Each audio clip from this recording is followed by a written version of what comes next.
മറ്റൊരു ministries YouTube ചാനലിലേക്ക് ഏവർക്കും സ്വാഗതം. റോമർക്ക് എഴുതിയ ലേഖനം 14-ാം അധ്യായത്തിൻ്റെ 1-2 വാക്യങ്ങളാണ് നമ്മൾ ചിന്തിച്ചത്. നമ്മൾ ഭക്ഷണത്തെക്കുറിച്ചുള്ള ചില ചിന്തകളായിരുന്നു കഴിഞ്ഞ ദിവസങ്ങളിൽ ചിന്തിച്ച്. ഒരുവൻ എല്ലാം തിന്നാമെന്ന് വിശ്വസിക്കുന്നു, ബലഹീനോ സസ്യാദികളെ തിന്നുന്നു. തിന്നുന്നവൻ തിന്നാത്തവനെ ധിക്കരിക്കരുത്, തിന്നാത്തവൻ തിന്നുന്നവനെ വിധിക്കുകയും അരുത്, ദൈവം അവനെ കൈക്കൊണ്ടിരിക്കുന്നുവല്ലോ. മറ്റൊരുത്തൻ്റെ ദാസനെ വിധിപ്പാൻ നീയാർ, അവൻ നിൽക്കുന്നതോ വീഴുന്നതോ സ്വന്തം യജമാനത്രേ, അവൻ നിൽക്കും താനും അവനെ നിൽക്കുമാറാക്കുവാൻ കർത്താവിന് കഴിയില്ല. 4-ാം വാക്യം വരെ ആണ് വായിച്ചത്.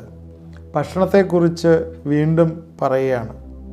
നേരത്തെ പറഞ്ഞു, നമ്മൾ മൃഗങ്ങളെ ചിലപ്പോഴേ അവരുടെ തന്നെ ദൈവത്തിന് ഓഫർ ചെയ്തതിന് ശേഷം, ജാതീയ ദേവന്മാർക്ക് ഓഫർ ചെയ്തതിന് ശേഷം കൊണ്ടുവരുന്നതിനാൽ അത് ഭക്ഷിക്കാൻ പാടുണ്ടോ, സസ്യാദികൾ മാത്രമേ ഭക്ഷിക്കാൻ പാടുള്ളൂ എന്നുള്ള ഒരു ചിന്ത വന്നതുമായിട്ട് ബന്ധപ്പെട്ടാണ് ഈ ചോദ്യം അവിടെ റേസ് ചെയ്യുന്നത്. തിന്നുന്നവൻ തിന്നാത്തവനെ ധിക്കരിക്കരുത്, തിന്നാത്തവൻ തിന്നുന്നവനെ വിധിക്കരുത്, ദൈവം അവനെ കൈക്കൊണ്ടിരിക്കുന്നുവല്ലോ.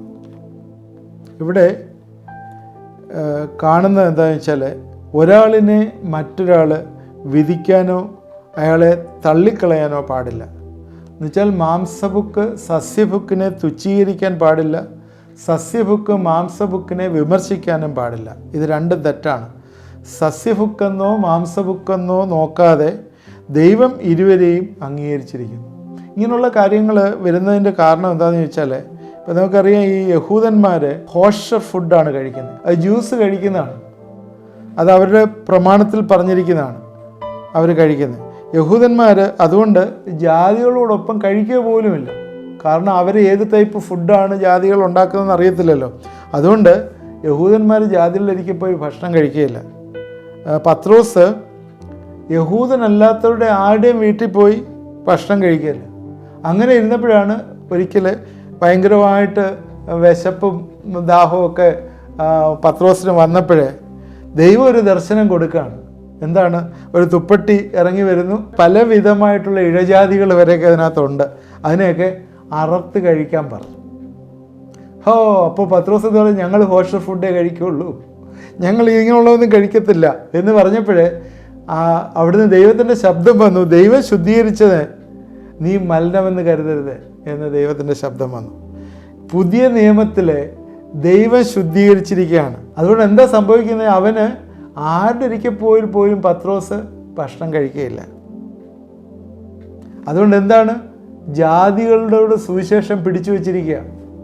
ജാതികളിൽ ഒരിക്കൽ പോകാൻ പറ്റുന്നില്ല. ദൈവം ഈ വെളിപ്പാട് കൊടുത്തതിന് ശേഷമാണ് അവൻ കൊർന്നല്യോസിൻ്റെ ഭവനത്തിൽ പോവുകയും അവിടെ പ്രസംഗിക്കുകയും പരിശുദ്ധാത്മ അഭിഷേകം വരികയൊക്കെ ചെയ്യുന്നത്.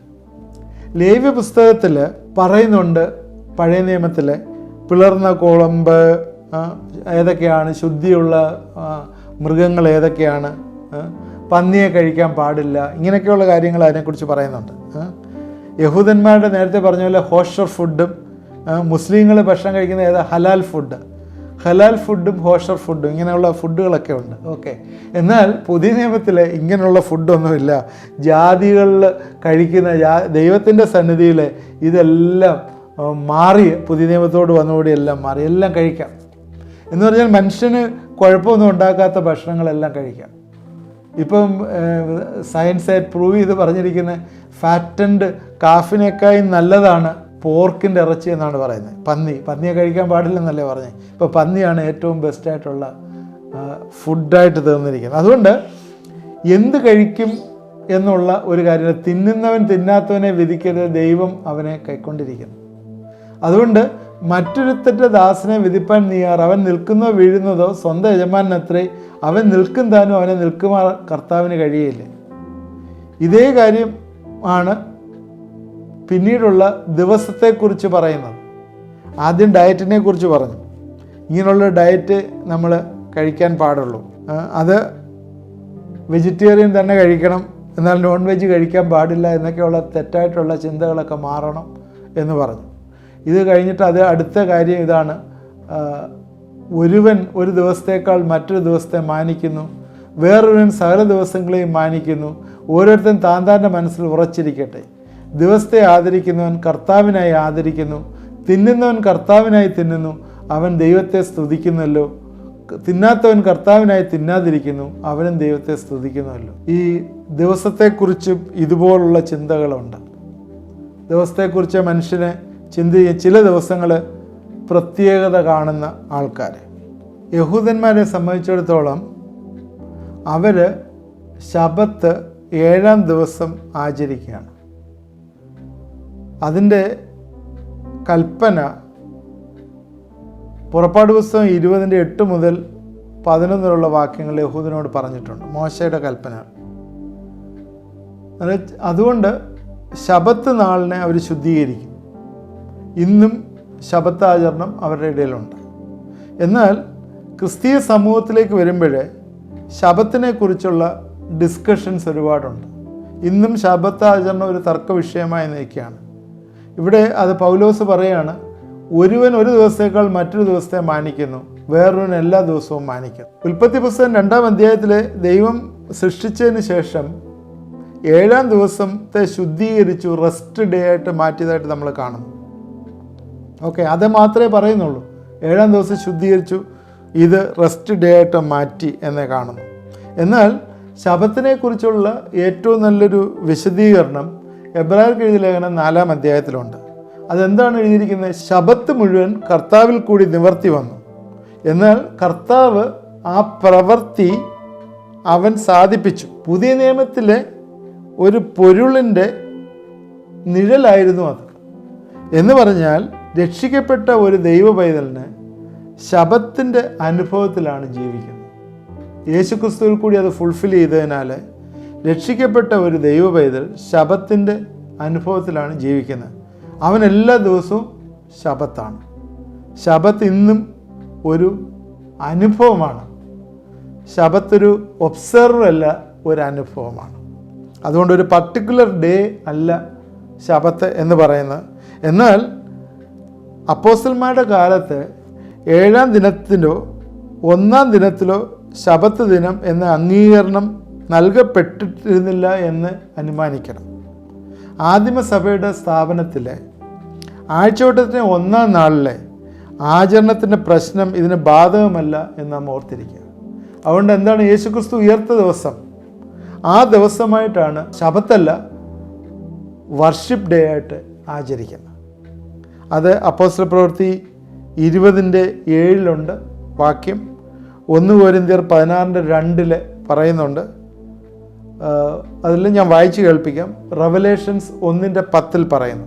അപ്പോസ്തല പ്രവൃത്തി 20:7 ആഴ്ചവട്ടത്തിൻ്റെ 1-ാം ദിവസത്തിൽ ഞങ്ങൾ അപ്പം നുറുക്കുവാൻ കൂടി വന്നപ്പോൾ, ഒരാഴ്ചവട്ടത്തിൻ്റെ 1-ാം നാളിലാണ് അവർ അപ്പം നുറുക്കാനായിട്ട് കൂടി വന്നത് എന്ന് കാണും.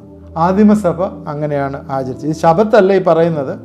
ഞാൻ സംസാരിക്കുന്ന ആഴ്ചവട്ടത്തിൻ്റെ 1-ാം നാളിലുള്ള വർഷിപ്പിൻ്റെ കാര്യമാണ് പറയുന്നത്.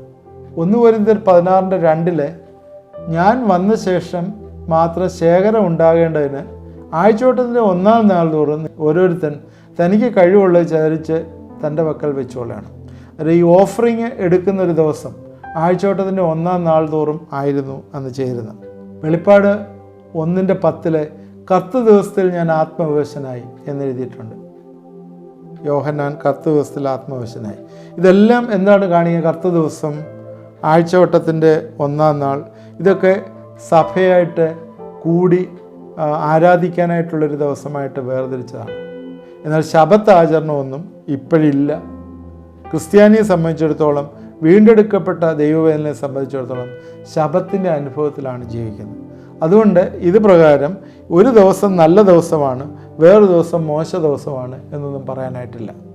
എല്ലാ ദിവസവും കർത്താവിന് ഇഷ്ടമുള്ള ദിവസമാണ്. അതനുസരിച്ചാണ് നമ്മൾ ജീവിക്കുന്നത്. ഇതുപോലെ ഇന്നും പല ദിവസങ്ങൾ പ്രത്യേകത കാണിക്കുന്ന ആളുകൾ വിശ്വാസ സമൂഹത്തിലുമുണ്ട്. യേശുക്രിസ്തുവിനെ ക്രൂശിച്ച ദിവസം വെള്ളിയാഴ്ച ആയതുകൊണ്ട് വെള്ളിയാഴ്ച ഉപവസിക്കണം എന്ന് പറഞ്ഞ് വെള്ളിയാഴ്ച ഉപവാസം ഡിക്ലെയർ. ഒരു ദിവസം ഉപവസിക്കുന്ന കുഴപ്പമൊന്നുമില്ല. വെള്ളിയാഴ്ചയ്ക്ക് വലിയ പ്രത്യേകതയൊന്നുമില്ല. ഇവിടെ വെള്ളിയാഴ്ച ആവുമ്പോൾ ചില കൺട്രികളിൽ വെള്ളിയാഴ്ച ആവുന്നില്ല, അത് പിറ്റേ ദിവസമേ ആവുന്നുള്ളൂ. ആ ടൈം ഫാക്ടർ നോക്കി കഴിയുമ്പോൾ അങ്ങനെയുണ്ട്. അതുകൊണ്ട് ഒരു പർട്ടിക്കുലർ സമയം ലോകത്തിൽ അങ്ങനെ പറയാനായിട്ടില്ല. പിന്നെ നമ്മുടെ ഇഷ്ടമനുസരിച്ച് നമ്മളങ്ങ് സെപ്പറേറ്റ് ചെയ്യുന്നു എന്ന് മാത്രമേ ഉള്ളൂ. അങ്ങനെയുള്ളൂ. ഇപ്പോഴേ ഗൾഫ് കൺട്രികളിൽ ചെന്നാൽ സൺഡേ വർഷിപ്പ്, സൺഡേ എന്ന് വർക്കിംഗ് ഡേ ആണ്. അവിടെ ഫ്രൈഡേയിലാണ് അവിടെ ഹോളിഡേ കൊടുത്തിരിക്കുന്നത് എന്ന് പറഞ്ഞ് ആ ഒരു ദിവസമാണ് പ്രധാനം എന്ന് പറഞ്ഞ് നമുക്കിരിക്കാനായിട്ട് പറ്റുകയില്ല. എല്ലാ ദിവസവും നമുക്കൊരു കമ്പാർട്ട്മെൻറ്റലൈസേഷൻ ഇല്ല. എല്ലാ ദിവസവും നല്ല ദിവസം തന്നെയാണ് ദൈവം ഉണ്ടാക്കിയിരിക്കുന്നത്. ഒരുവൻ ഒരു ദിവസത്തേക്കാൾ മറ്റൊരു ദിവസത്തെ മാനിക്കുന്നു, വേറൊരുവൻ സകല ദിവസങ്ങളെയും മാനിക്കുന്നു. ഓരോരുത്തരും താൻ്റെ മനസ്സിൽ ഉറച്ചിരിക്കട്ടെ. അതുകൊണ്ട് അതങ്ങനെ ചെയ്തുകൊണ്ട് അതിനകത്ത് തെറ്റൊന്നുമില്ല, ഒരു കുഴപ്പമില്ല എന്നുള്ളത് നമ്മൾ മനസ്സിലാക്കുക. അതുപോലെ അതിനകത്ത് പിന്നീടുള്ള വാക്യം, ദിവസത്തെ ആദരിക്കുന്നവൻ കർത്താവിനായി ആദരിക്കുന്നു, തിന്നുന്നവൻ കർത്താവിനായി തിന്നുന്നു, അവൻ ദൈവത്തെ സ്തുതിക്കുന്നുവല്ലോ, തിന്നാത്തവൻ കർത്താവിനായി തിന്നാതിരിക്കുന്നു, അവനും ദൈവത്തെ സ്തുതിക്കുന്നു. ഇവിടെ എല്ലാം കാണുന്നതാണ് പൗലോസിൻ്റെ മനോഭാവം. ഇവിടെ നമുക്ക് കാണാം, ക്രിസ്ത്യാനി വേറെ ഒരു യന്ത്രമനുഷ്യനോ അല്ലെങ്കിൽ ഓരോ സാഹചര്യം അനുസരിച്ച് വർക്ക് ചെയ്യുന്ന ഒരു മനുഷ്യനല്ല. പിന്നെയോ ദൈവത്തിൻ്റെ സന്നിധിയിൽ കണക്ക് ബോധിപ്പിക്കേണ്ട ഒരു മനുഷ്യനാണ്. അതുകൊണ്ട് അന്യോന്യ ഉത്തരവാദിത്വങ്ങളുള്ള ഒരു വിശ്വാസിക്കുണ്ട്. ഓരോരുത്തൻ അവനവൻ്റെ ആത്മീയവർദ്ധന മാത്രമല്ല മറ്റുള്ളവൻ്റെയും ആത്മീയ വർദ്ധനവിന് വേണ്ടി പ്രവർത്തിക്കണം എന്നുള്ളൊരു ചിന്തയാണ് ഇവിടെ വരുന്നത്. അപ്പോൾ 2 കാര്യങ്ങളാണ് ഇന്ന് നമ്മൾ ചിന്തിച്ചത്. ഒന്ന് food, 2 day, diet and day. ഈ 2 കാര്യങ്ങളാണ് ചിന്തിച്ചത്. ഇത് രണ്ടും തന്നെ ദൈവത്തെങ്കിലേക്ക് നടത്തിയോ ദൈവത്തെങ്കിലേക്ക് മാറ്റിയോ ഒന്നും ചെയ്യുന്നില്ല. എന്നാൽ ഒരു വീക്കായിട്ടുള്ളവരാണ് ഒരു വിശ്വാസി എന്ന് പറഞ്ഞാൽ വീക്ക് ബിലീവർ, ഒരു ബലഹീനനായിട്ടുള്ളവൻ. അങ്ങനെ തെറ്റിപ്പോകരുത്, അങ്ങനെ തെറ്റിപ്പോകാൻ പാടില്ല. അവനെ വേണ്ട രീതിയിൽ ഗൈഡ് ചെയ്യുക, അവനെ ഹോൾഡ് ചെയ്യുകയും ചെയ്യണം എന്നുള്ളൊരു ചിന്തയാണ് ഇവിടെ വരുന്നത്. നമ്മുടെ ടൈം ഇവിടെ തീർന്നുകൊണ്ട് നമ്മളിവിടെ കൺക്ലൂഡ് ചെയ്യുകയാണ്. തുടർന്നും ഈ വിവാദമുള്ള 8 വിഷയങ്ങളെക്കുറിച്ച് നമ്മൾ അടുത്ത എപ്പിസോഡിൽ ചിന്തിക്കുന്നതാണ്. 8 വിഷയങ്ങൾ, വിവാദമുള്ള വിഷയങ്ങളുണ്ട്, അത് നമ്മൾ ചിന്തിക്കുന്നതാണ്. എന്നാൽ ഇതിൽ നമ്മൾ മനസ്സിലാക്കേണ്ടത്, ക്രിസ്തുവിൻ്റെ സ്വാതന്ത്ര്യം അനുഭവിച്ചവരെ അന്യോന്യം കൈക്കൊള്ളുകയും സ്വീകരിക്കുകയും ചെയ്യുവാനായിട്ട് പഠിക്കണം. വിശ്വാസത്തിൽ ബലഹീനരായവരെ മറ്റുള്ളവർ ധിക്കരിക്കാൻ പാടുമില്ല. അവരെ ചേർക്കണം, അവരെ വിധിക്കരുത്, അവരെ കൈക്കൊണ്ട് അവരെ വളർത്താനായിട്ട് നമ്മൾ പഠിക്കണം. അതാണ് ഇതിനകത്ത് ഏറ്റവും കൂടുതൽ. റിസീവ് വൺ അനദർ എന്നുള്ളൊരു ചിന്തയാണ് ഇതിൽ വരുന്നത്. 15-ന്റെ 7-ാം വാക്യത്തിൽ അത് പറയുന്നുണ്ട്. അത് നമ്മിൽ ആരും തനിക്കായി തന്നെ ജീവിക്കുന്നില്ല, ആരും തനിക്കായി തന്നെ മരിക്കുന്നുമില്ല. അതുകൊണ്ട് നമ്മൾ മറ്റുള്ളവരെ റിസീവ് ചെയ്യുക എന്നുള്ളൊരു ചിന്തയാണ് നമ്മൾക്ക് ഇവിടെ ഭരിക്കേണ്ടത്. ഒരു പർട്ടിക്കുലർ ഡേ ആചരിക്കുന്നവർ കാണും, ഇല്ല നമുക്കതിനെക്കുറിച്ച് അതുകൊണ്ട് പ്രത്യേകിച്ച് ഒരു വലിയ പാപമൊന്നുമല്ല ഡേ ആചരിക്കുന്നതുകൊണ്ട്. അതുകൊണ്ടൊരു ഗ്രൂപ്പ് അങ്ങനെ ചെയ്യുന്നു, മറ്റവരങ്ങനെ ചെയ്യുന്നില്ല എന്ന് പറഞ്ഞ് ഇതൊന്നും തന്നെ ദൈവത്തിലേക്ക് നമ്മളെ വിടുകയോ അല്ലെങ്കിൽ നടത്തുകയോ അല്ലെങ്കിൽ നശിപ്പിച്ച് കളയുകയോ ചെയ്യുന്നില്ല. അതുകൊണ്ട് ദിവസത്തെ ആദരിക്കുന്നവൻ കർത്താവിനായി ആദരിക്കുന്നു, തിന്നുന്നവൻ കർത്താവിനായി തിന്നുന്നു, അവൻ ദൈവത്തെ സ്തുതിക്കുന്നുവല്ലോ, തിന്നാത്തവൻ കർത്താവിനായി തിന്നാതിരിക്കുന്നു, അവനും ദൈവത്തെ സ്തുതിക്കുന്നു. അതുകൊണ്ട് അന്യോന്യം കെയർ ചെയ്യുകയും ഹോൾഡ് ചെയ്യുകയും ചെയ്യാനായിട്ട് ഈ ദിവസങ്ങളിൽ ദൈവം ഇടവരുത്തട്ടെ. അതുകൊണ്ട് എല്ലാ ഡിസ്പാരിറ്റിയും എല്ലാ ഡിസ്യൂണിറ്റിയും മാറ്റി കർത്താവിൽ ഒന്നാവുന്നു എന്ന് മനസ്സിലാക്കി ജീവിപ്പാൻ ദൈവകൃപ വരട്ടെ. പ്രാർത്ഥിക്കാം. ദൈവമായ കർത്താവെ, ഇത് കണ്ടുകൊണ്ടിരുന്ന പ്രിയപ്പെട്ടവരെ ദൈവകരങ്ങളിലേക്ക് സമർപ്പിച്ച് പ്രാർത്ഥിക്കുന്നു. ഈ റോമർക്കെഴുതിയ ലേഖനം 14-ാം അധ്യായം ഞങ്ങൾ പഠിച്ചു കഴിയുമ്പോഴത്തേക്ക് കർത്താവെ ആ യൂണിറ്റിയിൽ ഞങ്ങൾ ഏറ്റവും കൂടുതൽ ബലപ്പെടുവാനായിട്ട് സഹായിക്കണമേ എന്ന് പ്രാർത്ഥിക്കുന്നു. ഇന്ന് കർത്താവെ പല കാര്യങ്ങളിൽ കർത്താവെ ഡിസ്പാരിറ്റീസ്, പല സഭകളും അന്യോന്യം കർത്താവിൻ്റെ മക്കളെന്ന് പറയുന്നവർക്ക് പോലും ഉണ്ടല്ലോ കർത്താവെ. അതെല്ലാം മാറ്റി ആ ലീഗലിസ്റ്റിക് ആയിട്ടുള്ള വ്യൂ എല്ലാം മാറ്റി കർത്താവിൻ്റെ സ്നേഹത്തിൽ ഒരുമിച്ച് നിൽക്കുവാനായിട്ട് ഈ ദിവസങ്ങൾ കർത്താവെ സഹായിക്കണമേ, ഇടവരുത്തണമേ എന്ന് പ്രാർത്ഥിക്കുന്നു. ഇത് കണ്ടുകൊണ്ടിരിക്കുന്ന എല്ലാവരെയും നിങ്ങളുടെ കരങ്ങളിലേക്ക് സമർപ്പിച്ച് പ്രാർത്ഥിക്കുന്നു. നിങ്ങളുടെ അവയവങ്ങളിൽ ഏതെങ്കിലും കേടുള്ള അവയവങ്ങൾ നിങ്ങൾ വേദന പ്രയാസങ്ങൾ അനുഭവിക്കുന്നത്, നിങ്ങളുടെ വലങ്കൈ ആ അവയവത്തിൽ വെച്ച് എന്നോട് ചേർന്നൊന്ന് പ്രാർത്ഥിക്കുമോ? പിതാവിൻ്റെയും പുത്രൻ്റെയും പരിശുദ്ധാത്മാവിൻ്റെയും നാമത്തിൽ ഹൃദയങ്ങൾ ആഗ്രഹങ്ങളെ നടത്തിച്ചു കൊടുക്കുന്ന ദൈവമേ, ഈ പ്രിയപ്പെട്ടവരുടെ പ്രാർത്ഥന കേൾക്കുകയും ഉത്തരം കൊടുക്കുകയും ചെയ്യണമെന്ന് പ്രാർത്ഥിക്കുന്നു. വിശ്വാസത്തോടെ നിൻ്റെ സന്നിധിയിൽ പ്രാർത്ഥിക്കുന്ന എല്ലാ വിഷയങ്ങൾക്കും നീ ഉത്തരം തരുന്ന ദൈവമാണ്. സ്തോത്രം കർത്താവെ, നീ അതെല്ലാം കർത്താവിൽ തന്നിരിക്കുന്ന ഓർത്ത് സ്തോത്രം. ഞങ്ങളെ ഏൽപ്പിക്കുന്ന കർത്താവെ, ഇത് കണ്ടുകൊണ്ടിരിക്കുന്ന എല്ലാവരെയും അനുഗ്രഹിക്കണം. എല്ലാ വ്യഥകളിൽ നിന്നും പെയിനിൽ നിന്നും അവരെ വിടുവിക്കുകയും ബലപ്പെടുത്തുകയും ചെയ്യണമെന്ന് പ്രാർത്ഥിക്കുന്നു. പ്രാർത്ഥന കേട്ട ഓർത്ത് സ്തോത്രം. യേശുക്രിസ്തുവിൻ്റെ നാമത്തിൽ പ്രാർത്ഥിക്കുന്നു, കേൾക്കുമാറാണമേ. ആമേൻ. ഇത് വാച്ച് ചെയ്തവരെല്ലാം ദൈവം അനുഗ്രഹിക്കട്ടെ. തുടർന്ന് ഇത് കാണണം, മറ്റുള്ളവർക്ക് ഇത് ഷെയർ ചെയ്ത് കൊടുക്കുകയും പ്രയർ റിക്വസ്റ്റുകൾ ആ വാട്സാപ്പ് നമ്പറിൽ അയക്കുകയും ചെയ്യുക. എന്തെങ്കിലും കമ്മ്യൂണിക്കേറ്റ് ചെയ്യാനുണ്ടെങ്കിൽ നിങ്ങൾ ആ വെബ്സൈറ്റിൽ പോയിട്ട് നിങ്ങൾക്ക് അയക്കാവുന്നതാണ്. ദൈവം നമ്മളെല്ലാവരെയും അനുഗ്രഹിക്കുമാറാകട്ടെ.